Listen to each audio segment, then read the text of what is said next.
Feedback. Good morning. It's afternoon. This is morning. It is afternoon. All right. In California. Pass that back and forth. Yeah, I was just going to say, let's set this here and hope the phone switch does not eat it. It is Who wants to start? Introductions, whatnot? Okay, well, technically my name's on the panel. So. Yeah. All right, anyway, this is the, what did I call it? The telco data .us panel. I don't think my name, that was part of it. US didn't go in. The telco data talk panel. It's something like that. Anyway, the whole intention of this, I don't know how it was billed or how many you know, but the point is to take questions and answers on telecommunications. All the stuff you want to know, but don't know where to ask. That which we know better than to ask? Right. Exactly. If you want to ask something you know better than to, if you think other people in the room don't know the answer, think they'd benefit, well, why not? If you ask something stupid, we'll give you a stupid answer. Oh boy, I didn't know that was on the table. Might as well be. Anyway, we're going to start off. This is Joe and myself. Or Nate. Or Nate. Oh. Nate, yeah. If we're all going first names. If we're all going Okay. first names. He does telco stuff. He That's- does sysadmin, telephone, whatever. Communications, LAN, WAN, thrashing of telcos, that sort of thing. Oh, and can I'd like to, all right, I'd like to issue a preemptive screw you to all the people in advertising who now call their field communications because they're afraid to call it advertising. No, communications you pick up and you dial. Advertising you look at and you say, God, I wish they hadn't cut those trees down. All right? That's my word, and I'm pissed about it. Anyway, where do we want to start? We should probably start by explaining Clicky because I've probably explained it about 200 times already. First thing everyone needs to know is Clicky is dangerous. Don't touch it. Yes. People kept coming up like, oh! No, maybe I shouldn't. Everybody's looking at me like, oh my God. Yeah, after watching you get knocked on your ass that first time, it was pretty obvious. Yeah, so he's trying to demonstrate it at the beginning of the week, and this is just even what talk battery will do to you. And even on a supposedly dead phone line, they will leave battery on. This thing kicks out what? Somewhere between 48 and 96, depending on what mood it's in? Yes. Okay, that's battery. You know, that's just, it's hanging out. It's not even ringing. So he's hitting there, pulse dialing, just by hitting two wires together, and the next thing we know, he's kind of falling backwards away from the phone switch. Just kind of falling Important very quickly safety tip. backwards. Yeah. Don't hold it so close to the end of the insulation that your fingers can slip onto the wire. But what it is a stepping phone switch. That's being generous. It's an intercom. Yeah, it's a very small phone switch. For an itty-bitty village, it would work. Yes. It does not connect to other switches. It doesn't have a trunk port, meaning that it could function as a phone switch if you didn't care about connecting to anything else. Can you fire it up and step a few relays? That depends on whether we have power. Yeah, there's power right here. I can plug Okay, it the next question is are we going to kill something if we plug it in? in. I don't think it draws that much. No. Famous last words. Well, at least not when it's not intentionally trying to knock somebody away from it. I was about to say. It woke It up. clicked. Okay, so it is at least I can hear the caps bouncing. So yeah. Something. Well, they're. Do you have a modem in your computer? 'Cause it's got a phone jack. I don't hanging think out. I don't think I have drivers for it. It's a Win modem, and I run Windows. Hiss, so- hiss. Windows XP comes with Win modem drivers. Well, we'll Oh, see. hey, look, we got another microphone. No, this is just for the video. These Oh. soft-spoken. Okay. Yeah. If you don't, we can I probably. carry a large stick, so that's okay. If it wasn't for the fact that the Coke got destroyed. Yes, It's in pieces. Payphone. Don't. Actually, isn't that a Rubicon relic? Yes. Okay. No modem. I was making a hacker's reference. Yes, this is a payphone. Don't ask. Okay. So while Nate's doing that, No drivers. no drivers. Just take your Bummer. microcassette recorder, insert $5 in quarters, and never again pay for a service that could be free if it weren't run by a bunch of profiteering gluttons. You intended to go to a movie. I am impressed, sir. All right, so I do actually just want to, because we didn't get this thing ready for demo. No. All right, I'm going to unplug it just for safety's sake. Yeah, I was about to say before we... It is fired up. It's ready to rock. Come on. Yeah. Anyway, how it works is that there is a line finder relay and then the selector. And what happens is when you pick up the phone. This is video. Sort of broken, but okay. There's a line finder relay, and when you pick up the phone, it just knows someone picked up the phone. The job of the line finder relay is to find the line that just picked up. When it does, it then patches it in here, and it does some stuff with the relays. We'll just pretend this is like the magic happens here sort of section, because holy crap. This is all. Then it goes in. This routes 2 calls at once. There's 2 finders and 2 selectors.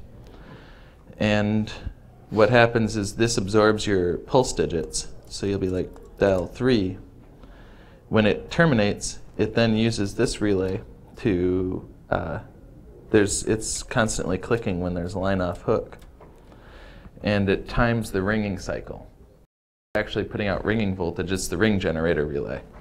And the destination port gets put into the ring generator relay, where it starts sending something, how much, do you know? It should be, it's US standard is 90 volts, but I don't know what they yeah, approximately 90 volts at 20 hertz. We know it won't fry a modem. Yeah, we haven't cooked any modems yet. But it definitely rings pretty much anything we've thrown on the line, including mechanical ringers. This is pretty much a subset of what every single phone switch in the United States up until about, what, the 60s? Mm-hmm. And even on through the early 80s did, except you had selectors that were, well, 2-axis selectors that were doing pretty much the same thing. Yeah, your voice isn't going on the video, so you need to, one of those mics talk has at to, him? Yeah, or stand closely to him. Okay. These things are still common. Not in the U.S., thankfully, unless some rural Appalachian telco that this is hanging out in, and in which case I feel sorry for the poor bastards that are hooked up to it. I have been told there you can still find quite a few of stepping gear in third world countries, because after we took it all out, we shipped it overseas. Merry Christmas. We traditionally screw other countries, and this is one of the winning ways. Yeah, and rather than upgrading to some of the newer 5ESS or even current these days, 5E is still current. 5E is still pretty current. They they just go to cellular switches instead, rather than pulling the extra copper and actually plunking down a couple of mil on a new PGT infrastructure. They just drop in a cell switch instead of just going off these things. Because the infrastructure is more fun too, especially in countries where you have no established rights of way, things like that. You drop a cell tower, you're done. Anyway, I wanted to point out one of the reasons that's actually pushing the schedule, the deployment schedule of the electronic switches. There were, number 1 ESS is hybrid mechanical electronic. It's electronically controlled, but all the actual line switching is done by mechanisms not that dissimilar from this. And they're hard to maintain. You've got moving relays and lots of things. The contacts need cleaning, the relays need replacing a lot. And the people who know how to do that are retiring. And when you have infrastructure you can no longer maintain, you need to replace it. And so, the last couple 1A ESSs in Ameritech territory were just replaced in the last year or 3. They did that to Waterford? Oh yeah, Waterford, a couple in Detroit, Roseville. There were a lot of places still running on these old switches, and the people are retiring. They're taking the buyout, or they're just dying, or whatever. Cadmium in the relay contacts, who knows? But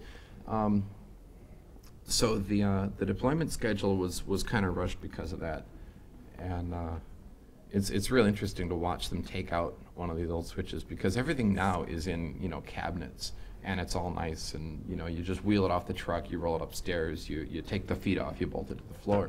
The old stuff could be in 23-inch frames, or it could be in 40-something, these wide frames or whatever, and a lot of them were actually built on site, back in the 50s, 60s, 70s when they were installed. And so you don't really want to cut those pieces apart when you take it out and ship it to Mexico or wherever it's going.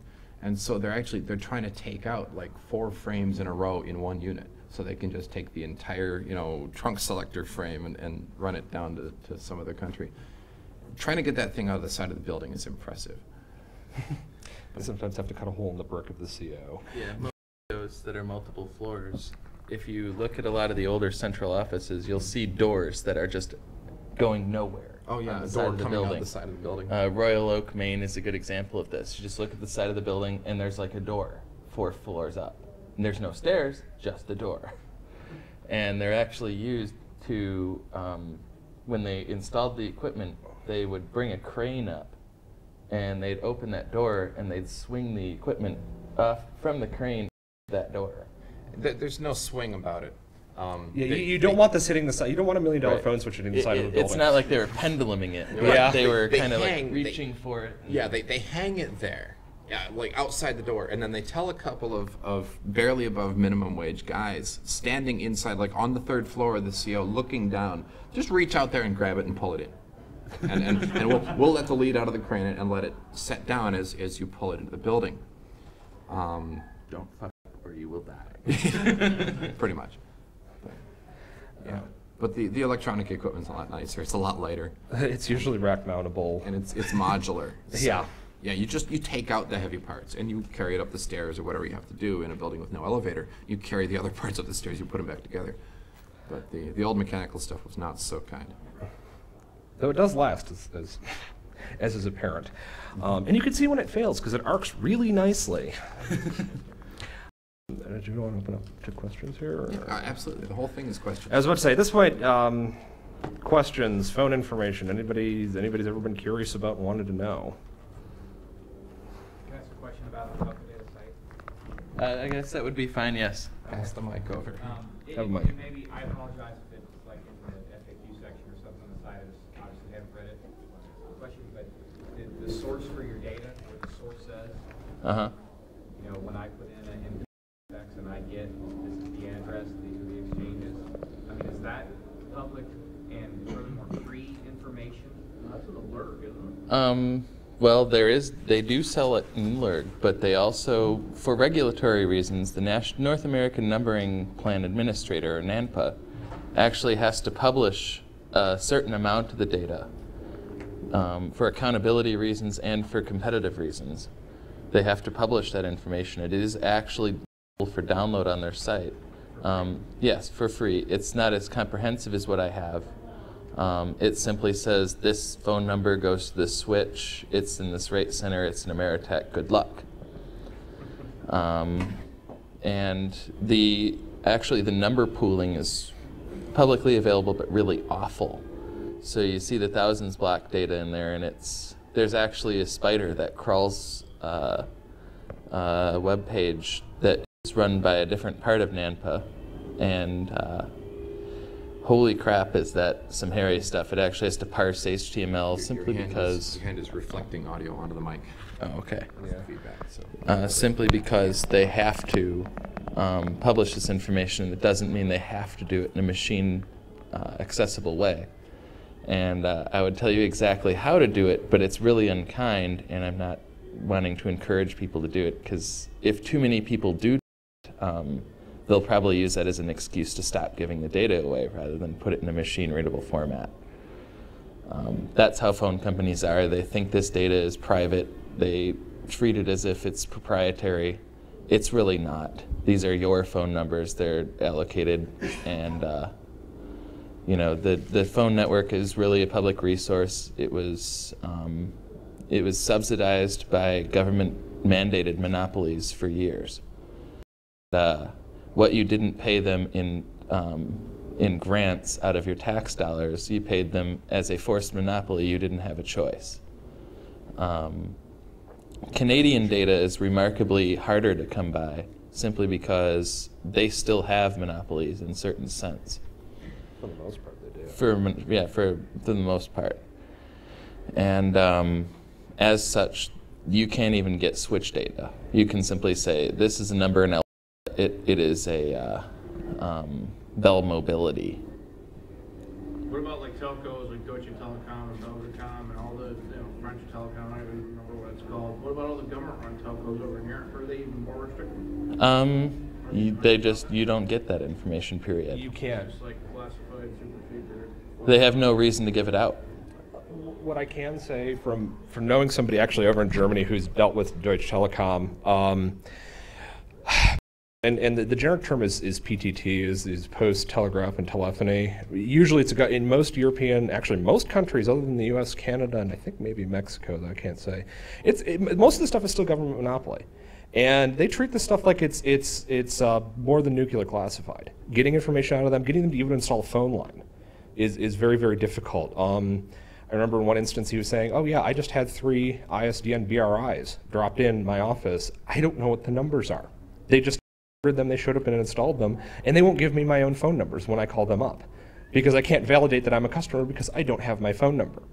So if you could if you can imagine the worst government bureaucracies, like think about the IRS before, I don't know, one would say the reforms didn't happen, but think the worst of the IRS applied to your phone bill.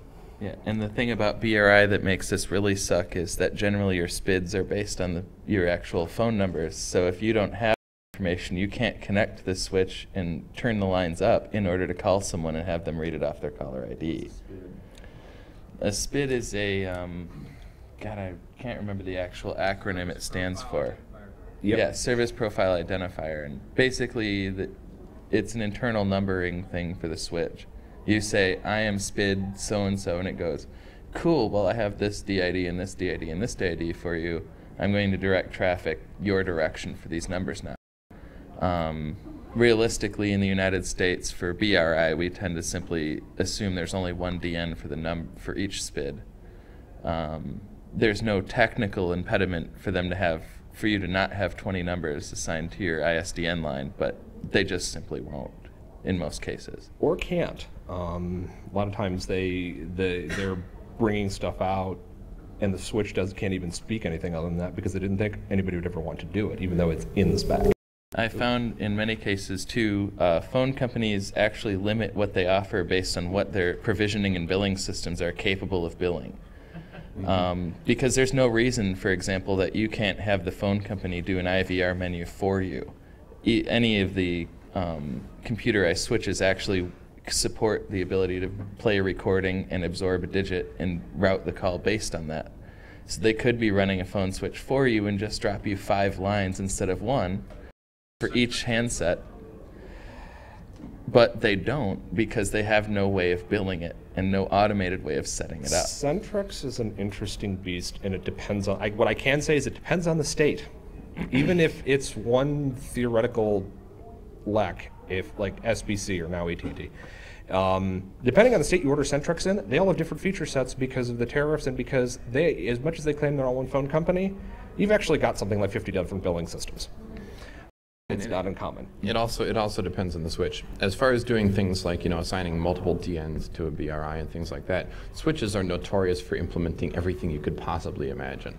The people who design the switches read the specs and say, well, this looks like fun. We'll build it in. It'll be buggy, and if nobody asks for bug fixes, it'll remain buggy, but it'll be in there. But yeah, the billing systems are really what limits what they like to sell. As far as Centrex's goes, a lot depend on the actual switch that's in the area. My understanding, and I haven't done Centrex work, but my understanding is that it was put forth by Lucent or by AT&T or whatever they were calling themselves at the time, when they took over the ESS manufacturing from Western Electric and said, well, let's add some features and get some brand name stuff out there. So they made this thing called Centrex. Well, switches couldn't do it, and then the customers weren't happy with that, so they had to kind of push that out. But I think there might be some intellectual property encumbrances with some of those feature sets that are actually switch maker proprietary. I can't say for certain. Well, I've done a lot of installations for some of my own customers I've done computer consulting for, and now we have Centrex in one area where we live, and it was just like they call office 4, they don't have to dial the entire, prefix to suffix at that point. And then you gotta hit the 9, just like a feature set on a PBX would to get out. Right. And with the amusing thing about the IVR thing I was mentioning, they could be charging people for more phone lines as a result of this. They could build it into their Centrex feature sets and add it as yet another thing they can charge you for. And say, oh, well, you need a phone line for every extension now instead of just one for your phone system. And they could be billing people. There are companies who will willingly pay for 8 lines into their thing for all 8 employees rather than have to worry about a phone system. Well, that's what it was originally sold as. The original concept, and I'm just racking my brain as Nate was talking here. Centrex was also deployed because they were rolling out all these new switches at the time. They didn't want to roll out, because back in the day, when you ordered PBX, you had to order it from Western Electric through the bell, and they dropped it. They got really tired of this because as they started rolling out more PBXs, the maintenance costs went up, but they couldn't raise it due to tariff. So they came up with Centrex and ran it off the switch. You can do also, and as Nathan was saying, it was in all territories. Like in California, we can get an auto attendant, but you wouldn't believe what it costs. It costs us almost less to pay a secretary at the company I work for than it is for them to do custom voice response stuff. Or not voice response stuff, but auto attendant, auto answer stuff. In Tennessee, you can't get it. All you can get is a Centrex phone line. Again, dial the 4 digits of the number, everything's assigned in a group, hit 9 to get out. The other thing I want to point out, phone companies love, while we're on the topic of Centrex, phone companies love to sell you Centrex because it costs more. Most PBXs these days, as long as you order ground start regular phone lines, you're fine. They're saying, oh no, if you're hooking up a PBX, you need a Centrex line. If your PBX feature set, the Centrex feature set's going to do, don't order it. We found when we did a cleanup last year of all of our analog lines at all of our remote sites, the company I work for, we found that we were spending on average 3 times extra that we needed to spend because these lines have been sitting around for 10, 15 years. The person who originally ordered it didn't know any better. Wow. Converted them all to what they call 1 NMB or just a standard loop start or, I don't know, is it G for ground? Yeah. Ground start lines, and most of our costs went away. We weren't using the Centrex feature sets. That's great. So I wonder how many organizations out there in the same boat that could do this sort of a cleanup procedure, audit all the lines, and say, do we really need this? That would hurt the telcos, maybe my paycheck. But now I want to go back to the thing you said about the maintenance costs when you have somebody else locates a piece of equipment in your building, and then it's their job to maintain it, and it's your job to let them in. That is the big pain. It's like getting on the roof of the hotel here to install the uplink for the conference network. Took like hours of waiting for someone to materialize with a key to the roof because Jimmy Chan wasn't around. But I didn't think about that first time. Yeah, it's Sunday morning. But yeah, it's Sunday morning. Yeah, if people watching the video can't tell, we were all up late last night. Anyway, lately I've been contracting for cell companies, and 90% of the sites are out in a farmer's field somewhere or behind a hardware store in a little fenced compound or whatever. They're really easy to get to. That other 10% is an absolute pain and takes as much time to get into as the other 90% together. Because you've got to call this guy 3 days in advance and have someone meet you at the site and then provide ID. And I'm a contractor, so I don't have ID, so I got to call it. Have him meet me there, and then he shows up and he's like, all right, you're good, you're in. He leaves, and then I gotta go get something or whatever, and things screwed up, and I gotta come back, and it's another 3 days wasted. Getting access to customer or landlord sites is a royal pain, and so anything you can possibly do if you're locating equipment somewhere else, anything you can possibly do to make it manage itself, make it maintain itself, is a bonus. And these So what if you do like an entire cell fail, or an entire tower fail? It's just down for 3 days until somebody lets you in. Yeah. That's why usually in the places where you've got the cells in buildings, they're sort of downtown or in an urban environment, and there are lots of other cells packed in really densely. They're not that dense because of their reach. They're that dense because of call volumes, and so you can lose one and the neighbor to fill in. not very well. You know, obviously it was there for a reason. They're expensive to run. But you know, out in the country, if you lose one, you might actually have a big gap in coverage because nobody else's signals reach that area. But usually downtown, when you're dealing with in-building equipment, it's not that big of an issue, and they don't fail all the way down very often. Yes. I actually wanted a question for maybe Joe and Paul. You talked about PBX switches and how most PBX switches have capabilities equivalent to Centrex now. How would Asterisk compare to those? Asterisk will basically, if you configure it right, Asterisk will beat most key systems functionality-wise. I'm highly suspecting, based on some of the literature that's hitting my desk for phone systems, that a lot of them are probably running a lot of Asterisk code. Nortel just came out with the BCM50. It's a computer-based PBX. It's very, very little. It's on an ARM board. I'm supposed to be getting one, but based on some of the feature sets that they've been talking about, I wouldn't be surprised if Nortel said, hey, let's go run a whole bunch of Asterisk code and just integrate some of our stuff. I've seen a couple of them, and the management software, I swear to God, the underlying code looks almost exactly like Asterisk. Like they sucked bits and pieces and changed it just enough to make it look like it's not it, and then came up with some proprietary crap. In fairness to some of them, there are only so many ways you can encode, PCM audio. Yeah. But yeah, you have to wonder sometimes whether they simply, whether it was, maybe it wasn't so much a conscious effort, but a lazy coder simply going, somebody's already done my work for me. Well, and that's exactly it. The other problem is that like a lot of them are running Windows embedded OSs. Nortel, for example, because it's platform, their BCM 200 and 400s are still running Windows NT 4.0. Some of you probably heard me rant about this. We have a nightmare every time securing these things. And then all of a sudden we're finding out, and actually kind of got confirmation last night indirectly, that they're going to be porting all of them over to Linux because they don't really want to keep going on the Windows line, and these are effectively PCs anyway. A lot of key systems I've evaluated, a lot of, when I mean key system for anybody who doesn't know, think dead stupid phone switch. It's a dead stupid PBX. A key system comes from you pick it up and you push the line key depending on what extension you want to ring or what line you want to use. They're usually more intercom than they are a phone switch. They usually have an outboard voicemail. Though that's, again, becoming increasingly uncommon because you take apart most key systems and most small PBXs and you will find PCs inside with interface cards. This sounds amazingly like an Asterisk system. So the merger is, it's going to be about equivalent to Windows.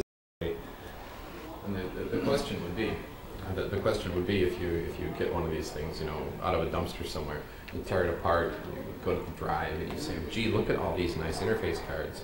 Can I get the drivers? Because this thing is based on Linux. Can I get the drivers off of their OS and integrate this into my own Asterisk or whatever?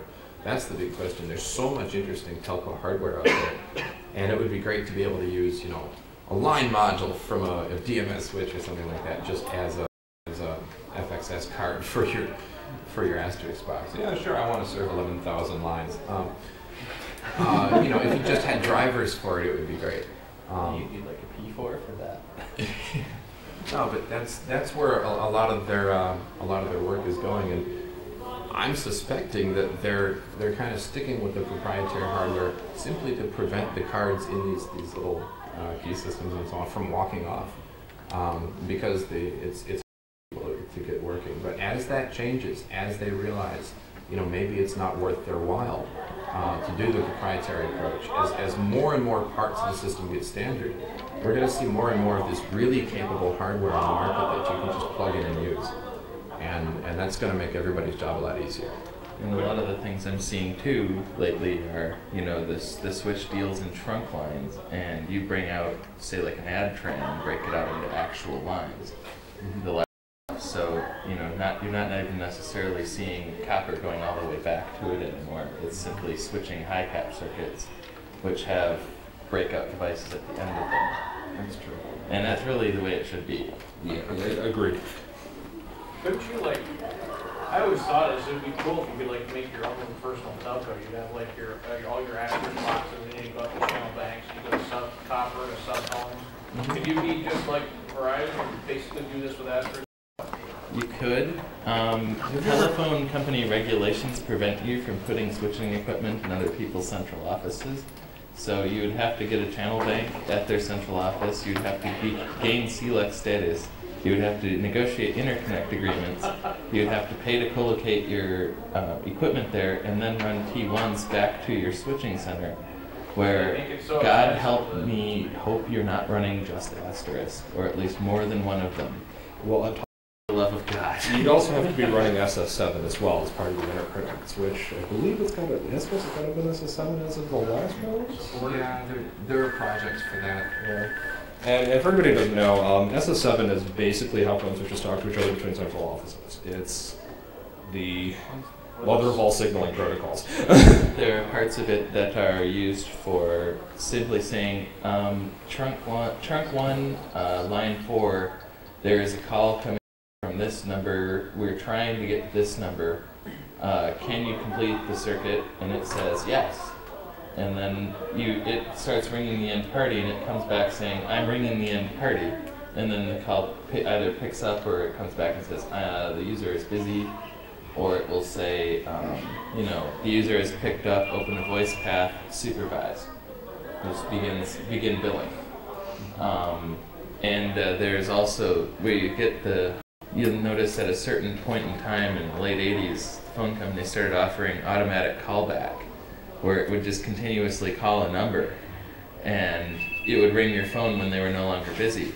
What would it do? Just kind of And what it actually does, every every 30 seconds, it would try to open a voice path over SS7 to the other switch. And it would look and see if it got a busy response code. If it didn't, it would say, hold on a minute, ring you, and then it would say, okay, call while yours is ringing, and hope that you would pick up around the same time. But if, yeah, as Paul's saying, dear God, don't do this with Asterisk, though for all I know, there's probably some CLEC out there that is doing this. Right. You have to, if you're running that kind of interconnect, you're running that kind of trunk, you have to stay up 24/7. Going down is not an option. You can actually get failover for Asterisk.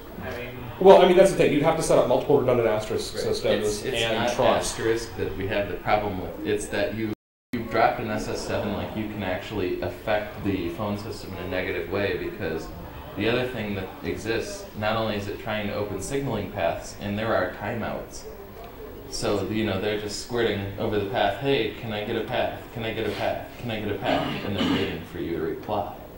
And it's possible, if you receive a high call volume, to cause really bad things to happen at the other end of that SS7 link if you don't answer. The other thing that you'll find too is that it's also used for something called TCAP, which is database lookups. So where you're trying to look up, say, I need the caller ID data for this user, or does this user have collect call block? Does this user, can I third-party bill this user? Or even local number portability is another one. Do you actually have this phone number? Because I think you do, or does somebody else actually have this, and I need to complete the call in another direction? What I was going to say, though, about Asterisk in terms of being your own phone company, right now we're looking at Asterisk to do some tenant stuff, because we have tenants in our office building. So if they're bringing their own lines in on your PRIs or on analog trunks or whatever, then you can use it. Somebody's talking to me last night, I didn't catch her name, about sub-billing with Asterisk to your tenants off the lines that are coming, your DIDs that are coming into your office. So you're not exactly being a CLEC, you're just kind of providing services to your tenants. So that is one use of people, third parties outside of yourself being used in an application like that. So we're potentially looking at, instead of adding a third cabinet to our option 61 Nortel, which is not a small space investment, doing a bunch of additions using Asterisk with some of the sub-billing software that's out there to provide those services. Okay, as far as being your own telco, I want to go back to that idea. Rather than going the official route and putting equipment in the central offices and negotiating with the phone companies and doing that, you can take the total guerrilla approach and just say, okay, we're gonna all run our own equipment and do our own links and kind of run independent of it. And you should go to personaltelco.net. And there's an interesting project. It's kind of like, I learned about it in the same time period where I learned about Seattle Wireless. It's a very similar sort of idea. People are trying to create their own infrastructure using the unlicensed radio spectrum. Yeah, they're doing all sorts of things. I haven't been to their site in a very long time. I don't know what they're up to lately, but I'm gonna go find out. You know, Nate, I do have one bitch about, since you're in the cell industry. Oh, What please. what is up with, you know, it's like you can't get a cell phone anymore that's got any decent, I mean, the compression and the vocoders are using absolutely blows. I mean, I've literally had guys use Skype on their, you know, their cell phones and get a better sounding connection than their standard voice. Because the vocoder issue is channel capacity. They simply, they don't have the spectrum, they don't have the tower density they need to handle the call volumes. I mean, analog even sounded better. Oh yeah, analog sounded better, and it would hold like 20 calls per cell, you know, or something ridiculously low like that. Well, you get an 8-to-1, you know, vocoder, a 12-to-1 vocoder. You're looking at a lot more, you know, customer billable minutes per tower. People really loathe busy, and or you know, system not available, retry later. And you know, they do anything they can to avoid that. What they should be doing is putting up more smaller towers so they have the density. The deal here, for anyone who hasn't done a lot of cellular research or reading, is called geographic frequency reuse or spatial frequency reuse. The very first mobile phone systems, you had like one site in the middle of town, and your mobile bolted to your trunk was blasting out 50 watts. And they had, you know, a certain, like, let's say, a handful of channels they could use. And so that meant you had a handful of phone calls that could be in progress in the entire metropolitan area. A handful minus one, there's a signaling channel. Yeah, and the signaling channel Using actually. the entire challenge for signaling? Yeah, the signaling channel was also known as a calling channel, because someone would actually pick up like the microphone and say, you know, Unit 3, you have a call. Well, and on top of that, you also keep in mind that these were more like land mobile radios with phone patches. Exactly, and it was possible to hear other people's calls. And so then the cellular system. Well, Yeah. these were transistor units that were mounted in trunks. The big deal with cellular was that now we've got all these little base station sites all around the area, and somebody who's on this cell is taking up this radio channel. And so for the couple neighboring cells, that radio channel's got somebody on it. But when you get to the other side of town, you can have another call on that same radio channel. And you've got geographic frequency reuse. And the denser you can pack these cells, the less power you can run, the smaller space you splatter that channel over, the more total concurrent calls you can have in the same amount of spectrum. So instead of putting up constant 200 and 300 foot towers, why don't they just go off like the White House concept and only have like 60 foot towers? Not in my backyard. 5 or 10. Talk to your homeowners association, talk to your local city government and say, my cell phone quality sucks because my company has to run a 37-to-1 vocoder, and it's because they don't have the ability to put as many towers as they need up. And that's simply where it is. Well, I don't mean to defend the industry, but it's business. Well, and at the same time, it depends on where in the industry, because one thing that's happened, at least in the Detroit area, you'll be driving around to see a great pod on top of a telephone pole, because the telephone pole's already there. I know Nextel the white pods on the... other side, unrelated to trade, like, that's ricochet. Don't even go there. We're down to 5 minutes. Yeah. Basically, they are starting to do that in areas that geographically make sense. Because I've seen these, I haven't been able to identify all of them because they're usually in beige NEMA enclosures with no identifying stickers. Darn it. Mm-hmm. They're connected via either T1 or fiber. I have seen some with Nextel stickers on them, but they're using the existing infrastructure. And again, I don't know all the carriers that are doing this. I only saw one Nextel sticker on one box, and it may have been there by accident. We need pictures. I was doing this, I might have gotten pictures. But they are starting to do that. They are starting to do the microcellular level on existing phone infrastructure. The telcos are pulling an immense amount of fiber. These are 72-strand cables. They're not using all of them. You can buy dark fiber from the telcos. They're just not really advertising it yet. And there's multiple wavelengths per fiber, so you can have several colors on all 72 strands. So if you're driving around and you start seeing things, if you start seeing little gray pods or even antennas with big beige boxes underneath them, those are cell sites. And I'm starting to see a lot more of those now. That's like within the last 6 months though. Yeah, I've seen a couple. There's a website you should check out. I think it's called wirelessadvisor.com. They have a section of their forums called the Tower Hunting Team.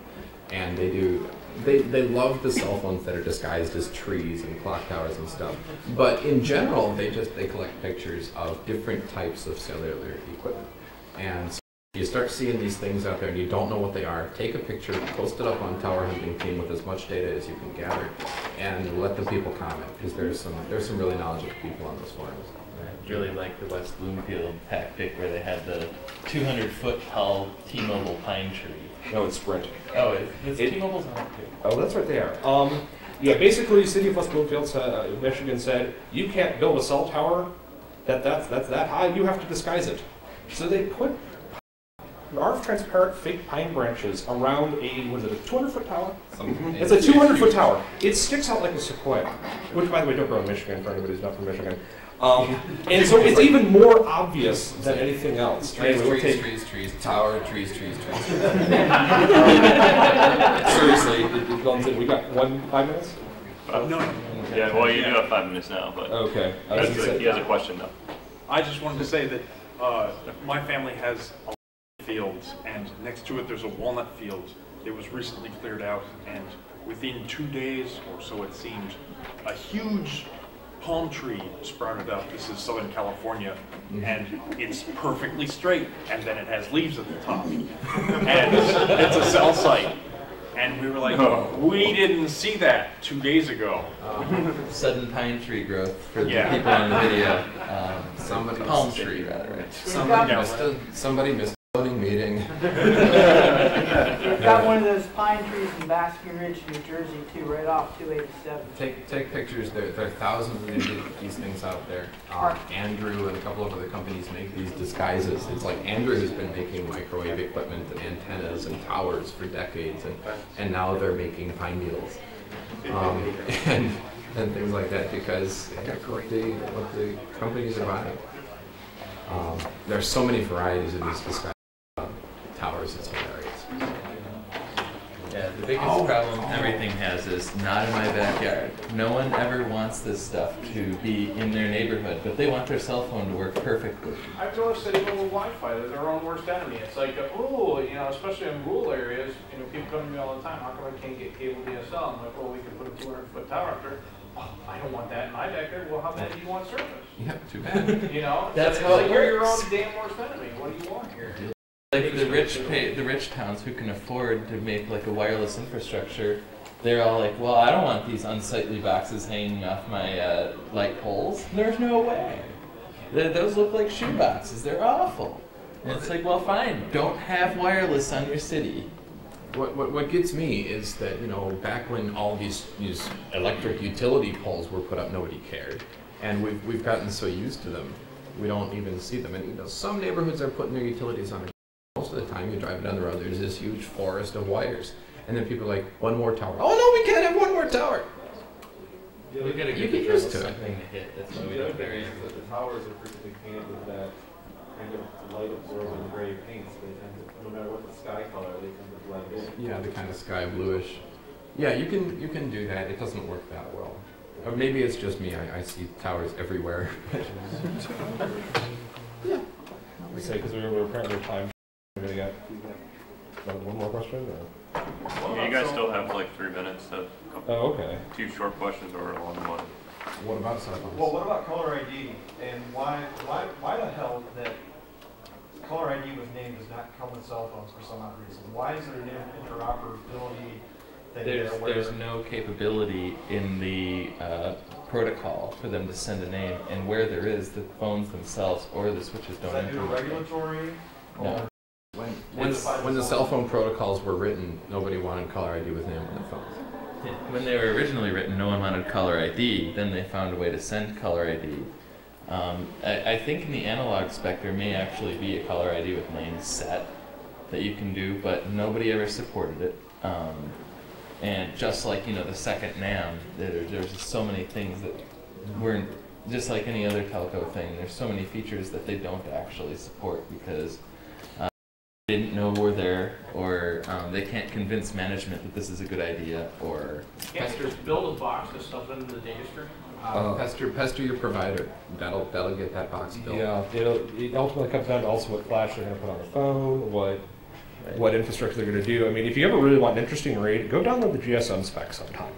It's about this thick, if you print it, or even more. You go through that, and there are so many features in the GSM protocol that do not ever get implemented. It's nobody ever thinks to, or there's no capability to, or they're like, why would anybody ever want that? And what they end up usually doing is just abusing SMS.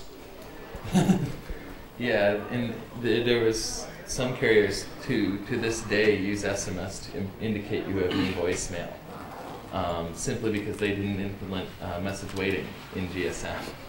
Yeah, up until recently, T-Mobile was doing that. Thankfully, they stopped. I like having a voicemail indicator now. The other thing is that I'm actually seeing stuff going in this direction.